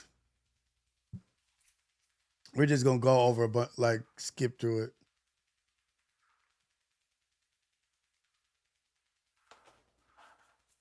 All right, David, wait a minute. Just wait a frickin' minute. You mean to tell me that the flippin' president of the United States of America is gonna go out on camera, David, and he's gonna dress himself up as Jesus flippin' Christ in a red robe? But he's gonna say, well, I was a doctor. That had nothing to do with Jesus. Doesn't matter that there's a woman over there on the other side who's praying with her hands together. We're trying to look at it, deal with it however we can. Anyway, to just start out with some business, I want to thank you so much for being here with me today. That was Of these truths that attracts those of the highest caliber. It is the dumbing down of humanity that prevents these simple tasks from being taken seriously. This is the great puzzle that you are now facing. It's simple, but it's also very important that we practice it anyway. Look how many people are approaching that Christ self within is understanding the promise of yourselves. Ask for the healing of your messenger here, David Wilcock. Let's pray for the healing, body, mind, and spirit. Pray for the healing of all others and for the goodness of humanity. Thank you so much, Father, Mother God. We love you. We appreciate you. Adonai and Amen. Thank you. Yeah. All right, you guys, we're good. Amen. I'm going to say amen after that, because that's kind of chilling, like looking at a brother that's passed away. But damn, his last, this is what I'm saying about going on platforms and speaking your truth. You know what I mean? Like speak about God and praise. You never know when it's your last moment. Yeah. And the fact that he was like, hey man, be good, Father God, Mother God, this and that. But does he look like somebody? No. He does all his whole, he does all of that talking the whole stream and to end it with a prayer. That's dope. Yeah. And then I think it was purposeful for him to him to do lives, because he was like, maybe something was going on where he's like, you know what? Let me make sure that I'm connecting with the people so that they can see my energy and how I'm feeling. That's crazy. And then we'll end it on this theory of Trump. You know, Trump was like, I might run for prime minister of Israel. I didn't hear that. But there's a theory that Trump is Osiris, who is the like the pagan hero that serves Israel. And you know how like he never puts his hand on the Bible, that he never does it. I'm starting to think like, oh, is he the representative of Cyrus, the like God, the non-believer who supports the Israelis brings them into wherever they need to be and supports them? The biggest support of Israel is Cyrus, the non-believer. So I'm gonna pull up a little bit of that, and we're gonna watch that. And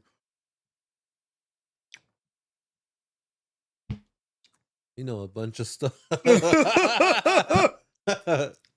brain is fucking stupid, man. You're like putting me on right now. And so Cyrus, he has to be, and Cyrus has to in the Bible, his right ear has to be penetrated for him to be Cyrus. And he got assassinated, was the assassination attempt? Oh yeah, on the ear. The right ear. Mm-hmm.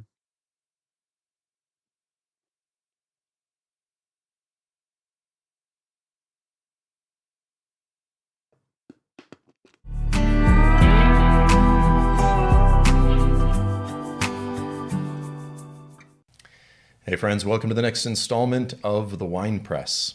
In this session, I'm going to begin working through a short series in which I address the current war with Iran, the unfolding Abrahamic Accords, and what Isaiah the prophet refers to as the covenant with death.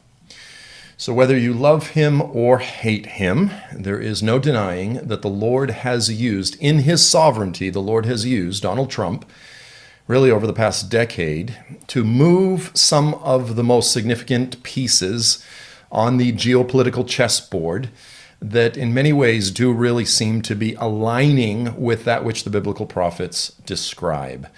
And so I want... This is not a conspiracy theorist. Mm-hmm. This is a Jewish man. You see the stuff behind him. Yeah, I see it. Saying that, yes, Trump has been doing this. I want to begin this session by talking a bit about Donald Trump. I want to talk about how he is frequently viewed in various prophecy-watching communities. I want to discuss a bit how Christians view him, how some Christians view him. I want to discuss how some Orthodox religious Jews view Donald Trump, as well as just those throughout the larger, I'll say sort of culturally Christian, slightly conspiratorial, adjacent American, possibly MAGA patriots, how they're kind of looking. They're looking at the UFOs, they're looking at this, they're looking at that, they're looking at Donald Trump. Now, let me just begin by saying that it's not sensationalism. It's not goofy to talk about this. Like, I will never forget the moment I was actually sitting in a hotel lobby when Trump was just narrowly missed, taking a bullet to the forehead. But just at the last split second, he just turns his head and it buzzes through the tip of his ear. Unquestionably one of the most iconic historical moments, dramatic moments in American politics.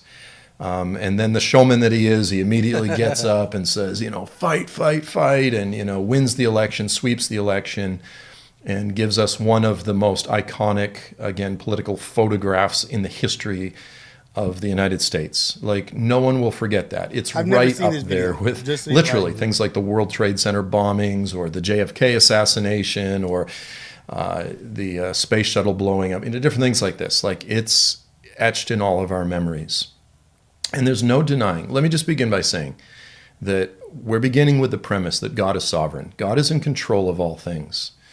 And there's no question that God is sovereign and that he averted, that he caused that bullet to avert taking a direct hit to, again, Donald Trump's forehead. This is real shit. This is his belief. Like, they think that day. He preserved him for a reason. How long ago was this? Now, when we start talking about the sovereignty of God and divine vessels and this type of thing, it's very easy to fall into a ditch on either side of the road. And both of them are ditches. Both of them are errors. And so that's really what I want to talk about a bit in this session. I think it's important that we have a balanced, biblical, Christian perspective on these things. So when did this all start? So really it started with Trump's first term. Look, Trump is a guy who wants to go down in history as one of the greatest presidents in history. He wants to be better than, Abraham Lincoln and George Washington and this type of thing. He believes that he should be up there with all of the other presidents on Mount Rushmore, this type of thing. Like, he wants to go down in history as one of the greatest. This is just who he is. Again, I don't want to try to psychoanalyze him, but so he's always trying to do great things. He wants to outdo his predecessors. He's very competitive. And so one of the things that he did in his first term is he moved the embassy from Tel Aviv to Jerusalem. And of course, this was huge. This was huge because Israel believes that their capital is Jerusalem, but the rest of the world refuses to acknowledge that. And the most powerful nation in the world, the leader of the most powerful nation in the world, says, we are going to move our embassy, the American embassy, to Jerusalem. So here's a picture from what is now called the United States Square, and it's dedicated to the honor of President Donald J. Trump.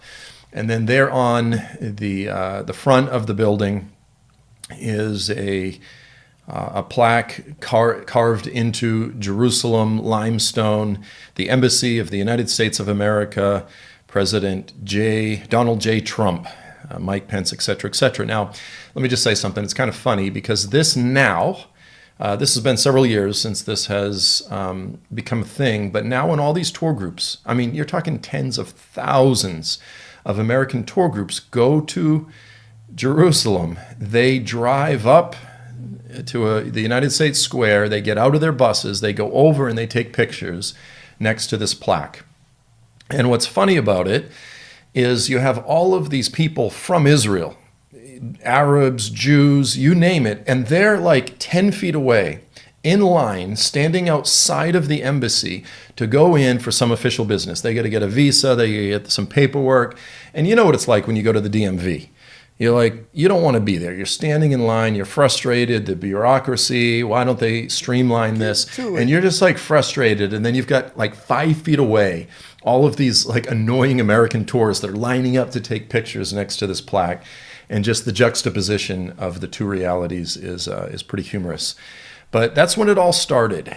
And when that happened, people started talking, and you started having comments coming out of particularly the Orthodox religious establishment. Various rabbis started comparing Trump to Cyrus, to the Persian king Cyrus. And this is where everything started. In fact, I'm going to flash up a picture here of some of the coins that the Temple Institute minted They're just cheap little nickel coins, probably mass-produced in China.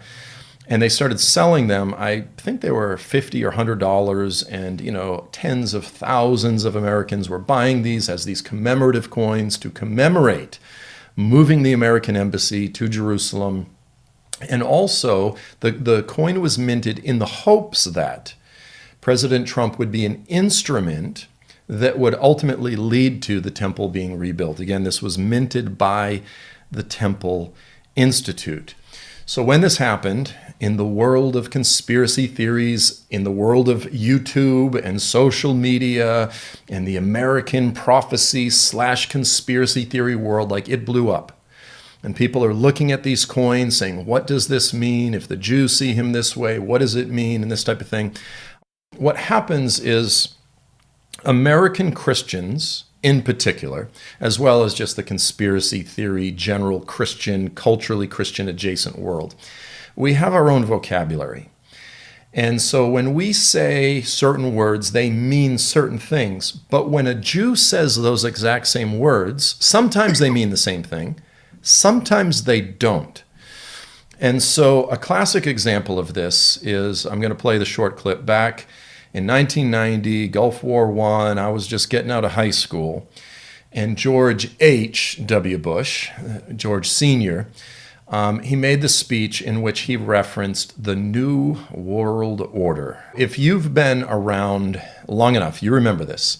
And when this happened, the conspiracy theory world, there was barely an internet at all back then. I don't even know if there was the internet. But the conspiracy theory world... Okay, let me go to another one. But this is a good example of somebody who's not fucking on some conspiracy shit. This is a person that truly believes it. It just came into his lane. This is why many are saying Donald Trump is Cyrus. Damn, it's a whole bunch of shit. Yeah, it's a lot. Is Donald Trump Cyrus? Is this Bible prophecy? Israeli leaders, pastors, and rabbis are calling Donald Trump the new Cyrus. Isaiah named Cyrus by name 150 years before his birth. Now, billboards across Jerusalem declare Cyrus the Great is alive, with Trump's image beside them. You will be shocked when you discover 6 findings that test whether this explosive comparison holds up to biblical scrutiny. Number 1. Why so many people call Trump Cyrus? Before we examine the biblical validity of the Trump-Cyrus comparison, we need to understand why it exists. Because this isn't a fringe theory held by a handful of eccentric pastors. This comparison has been made by Israeli prime ministers, members of the Knesset, Israeli parliament, prominent evangelical leaders, messianic rabbis, this is what they're saying, prophecy teachers with millions of followers, Israeli citizens who put up billboards across their nation. So let's examine what Trump has actually done that sparked this comparison, and who specifically has made it. Trump's actions that sparked the comparison. The Trump-Cyrus comparison didn't emerge from nowhere. It emerged from a series of unprecedented actions Trump took regarding Israel, actions that shocked the political world and thrilled many believers. 1. Jerusalem Embassy Move, December 2017. For decades, every U.S. president promised to move the American embassy from Tel Aviv to Jerusalem. Every president, Republican and Democrat, backed down once in office due to international pressure and fear of regional instability. Trump actually did it. On December 6, 2017, Trump announced official U.S. recognition of Jerusalem as Israel's capital. On May 14, 2018, the 70th anniversary of Israel's independence, the embassy officially opened in Jerusalem. Why does this matter prophetically? Because Jerusalem is at the center of biblical prophecy. Zechariah 12:2-3. Behold, I will make Jerusalem a cup of trembling unto all the people round about, when they shall be in the siege both against Judah and against Jerusalem. And in that day will I make Jerusalem a burdensome stone for all people. All that burden them. Is Donald Trump... Right now, everybody is feeling this war. Yeah. Everybody's feeling this war. It's all crazy kind of shit happening. And so, like, are they living out the prophecy? Are they living out the prophecy? Or is the prophecy coming to fruition? You know what I mean? Like, it's so much shit. Like, wait, what's happening now? Like, what's going on? And this motherfucker, Donald Trump, he's believing this shit. You know what I mean? Like, the Persian king who doesn't, and so Trump doesn't put his hands on the Bibles. Like, they always giving him a hard time because he's not supposed to be a believer. And I think they've gotten him on record saying, like, I'm not a Christian, or I'm not this, or like he's saying that I don't believe like that. And come to find out, they got the prime ministers, they got all these people saying, yeah, this dude is Cyrus. Now, if we look at what Cyrus did, what did Cyrus do for the Jewish people? What was the significance of Cyrus?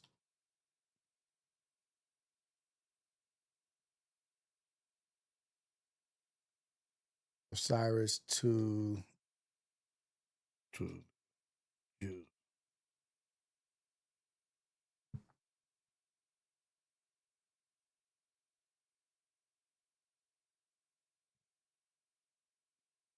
Oh, the Persian king who saved the Jews. Let's do this. This is a shorter one. And Why after would this, the we'll get out of most here. powerful men on earth pay to rebuild Jerusalem? I'm standing in Jerusalem, the city every empire tried to crash. And I want you to think about this. Over 2,500 years ago, the Jewish people were broken. Jerusalem destroyed.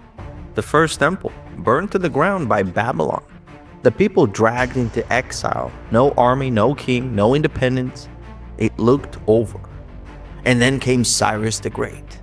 Not Jewish, a Persian king. And instead of erasing the Jews, like any other empire tried to do, he shocked the world. He sent them home. In 539 BCE, Cyrus conquered Babylon. He now controlled the superpower of the ancient world. He could have absorbed the Jewish exiles into his empire. He could have erased their identity, but he didn't. That's what conquerors do. That's what conquerors still do. But Cyrus did the opposite. He issued a decree allowing the Jewish people to return to Jerusalem and rebuild their temple. But he didn't just give them permission, he funded it. He ordered that the stolen temple vessels be returned. Gold, silver, sacred items taken by Nebuchadnezzar sent back to the Jews. A global emperor saying, go back to your ancestral homeland. Rebuild your capital, rebuild your temple, rebuild your faith. The book of Ezra records his words. He declares that the God of heaven appointed him to build a house in Jerusalem. Think about that. A Persian king publicly recognizing the God of Israel and then supporting the Jewish mission in their ancestral homeland, Israel. This wasn't weakness, it was brilliance. Cyrus understood something modern politicians still struggle with. Identity matters. Faith matters. National roots matter. You don't create stability by crushing a people's soul. You create it by respecting it. So you don't do what you do to black people. Like they have no roots, no connection. Jews return. Saying do the opposite a small, is what's good. Determined group. Families who still remember Jerusalem. Priests who still remembered the temple service. Leaders like Zerubbabel and Joshua the high priest stepped up. They walked back to the ruins. Picture it. Burnt stones, broken walls, silence where songs once filled the air. And they started rebuilding. First, the altar. Before wall. That's enough of that shit. Like, but it's just saying, like, it's good to know what other people in the world are thinking and why wars and why this is happening and why people believe. Like we are so encapsulated with our life, our world. We have all this reserved anger towards Trump. You know, and we think like, okay, yeah, he's got MAGA, he's got this, but that's how we feel. There's a whole opposite energy about him. Yeah. In the other parts of the world where they're like, they don't see nothing negative about him. Like they look at him like, yes, he is Cyrus. He's the one who's going to bring us back. This and that. Like he's their savior. They look at him as Cyrus. Yeah. And it's like, fuck, dude. Like everything, like, so this is the last message. This will be the last message that we leave it with here. Is that no matter what you do, no matter how good you think you're doing, there's always going to be somebody out there that thinks the opposite. Like, oh no, you could give food to the homeless, feed the homeless, give money. They'll be like, you just wasted your money that you could have done over here, or they could get sick, or they this, that. Like you just fed them. Now you're going to make them more begging. They're going to beg more. Keep doing what you're doing. You know what I mean? Like whatever it is, whatever you're focused on, whatever your positive mission is, stay on that journey. Yeah. Don't let nobody distract you or kick you out your square, because there's always going to be somebody that's a naysayer. They don't have no idea what your mission is or what your conversations with God are. So just remember, there's always the opposite out there. Yeah, because at the end of the day, it's what you do and what you decide to do, like on your own. It's not depending on what anybody else says. Because guess what? At the end of the day, guess who it is? Yeah. Just yourself. Yeah. At Yeah, the end of the day, just you, it's you, your family, or whoever, your loved ones. But man, I want to say thank you to everybody. Thank you to Fly for Thank being you, bro. here, man. Thank you. I appreciate you. Appreciate the invite. Yeah, and look, now you know where it is. Yeah, yeah, Anytime, yeah. green light, open door policy. You ever in the area early in the morning, I got a wake up show going. Yeah. You can always stop by, chill out. You want to record something, you want to do something just for yourself. Yeah. This is always open. Hell yeah. But you. we're out of here, man. This is a blessing to be here. It's really good to be able to sit here with a good dude and talk. And I know my brain is kind of crazy, Nah, not be you're all good, over the you're good, place. you're good. And if I was just jumping around, I'm sorry. Nah, I'm you're trying to good. get better. You're in your conspiracy theories. Like, there's no right or wrong way to do it. You're just bouncing in and out Dude, of. I just be all over the place. But this was a good one, man. This is my first guest. You want to talk about the no jumper thing before we leave? Oh, what's up? Yeah. How do you feel like getting all these reactions? I feel good. You know what I mean? Like people are going to feel however they want to feel about something. Like it just goes just what I just said. Yeah. Like whatever your message is or whatever your mission is. Hey, thank you for following. I appreciate that. Thank you for the follow. Whatever it is, people are always going to say something negative or have something negative to say, but nobody really knows your journey or your mission. Yeah. You know what I mean? And so my thing is, for anybody that's saying something negative about it, there's nothing that I'm doing that's for me. Mm-hmm. I don't do shit that's just for me. I do things that I think are betterment for everybody. Yeah. Like the way I move, it's a movement for everybody. Mhm. And it's not for the creators, it's for the supporters Mm-hmm. to clear the muddy waters Yeah. and shit. Yeah. And realize like we're better together, we're stronger together. And if you can find a way to say that you don't like Rios, you don't like me because of one actionable item or one tangible thing that I did, when you haven't even seen what it is yet. Yeah. And you want to, I'm unfollowing, I'm unsubscribing, you with I've the seen devil that. and this and that. And that's fine. Yeah. Leave because I want you to leave. Did the episode drop or No, it's in members only. I don't know it's when members he's going only? to. On his members only? Yeah, Okay. It's- How was the experience? Like, what did you think, or what did you expect, or like what It was a good interview, you know what I mean? Like it wasn't anything that I didn't like. I'm the kind of person that I go everywhere by myself, you know what I mean? Like, and I go in any room and I feel like I could talk to anybody. And I feel like if you feel like you have medicine, right? Are you going to avoid giving the medicine to the people just because they're in the house of an evil person? Mm-hmm. Don't those people that are in that house still need the medicine? Yeah. Or are you just gonna sit back and be like, that motherfucker is evil, he's the devil, and you just gonna say that shit from your couch? Yeah. Or are you gonna go over there and try to fix shit and try to mend wounds and try to help and give nourishment and give medicine to the people that need it? You know what I mean? I'm not saying that I'm some holier than thou or some greater person. Yeah. But if I feel like my people that are on the Ghetto Cafe deserve my message, who am I to say that other people in this world or other people on other platforms don't deserve to hear the message that I want to give them and see if I can help somebody over there? Yeah. But people get caught up in it's just about them or it's just about clout. When I've done fucking 3 years of my life on here, not one thing have I done where somebody could say, oh, that nigga's about his money. Yeah. That nigga's trying to go viral. Has it been 3 years? I think so. Like Ace Boys Worldwide was like 2 years. When did you go solo? Like Last maybe year? Yeah, I think so. Have you been like a year in? Yeah, like a little over a year. So if I've given you a timeline of what I'm doing and how I'm doing, and I've never not supported, I've never shitted on anybody, I've never done anything outside of character, like upstanding character. Yeah. Why would you not give me the benefit of the doubt of saying, like, I see the way this dude is moving.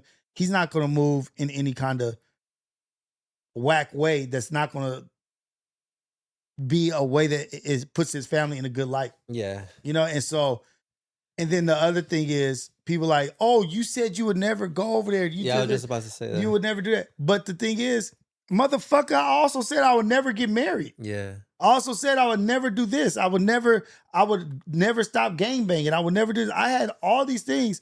But why the fuck do people put these shackles on you? That's what I'm saying, society of freedom. Yeah. Like, nigga, free yourself from other people's thoughts of you. Free yourself from your past thoughts. If you stick to a thought and a perspective, that means you're not growing, you're not learning. Yeah. But you want me to stay in a place where I didn't have enough information to make these things, and you never know what I've come across or what I know now or who I am now.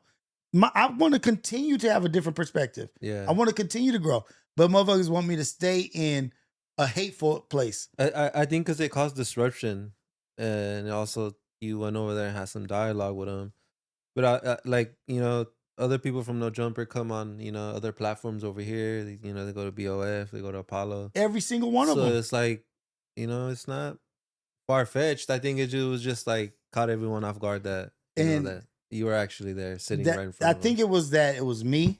You know what I mean? Like, oh, fuck. But it'll play out how it plays out. I know who I am. I know how I move. I don't think the storm is over, but yeah, I mean, you're going to have to, like you gotta get through it.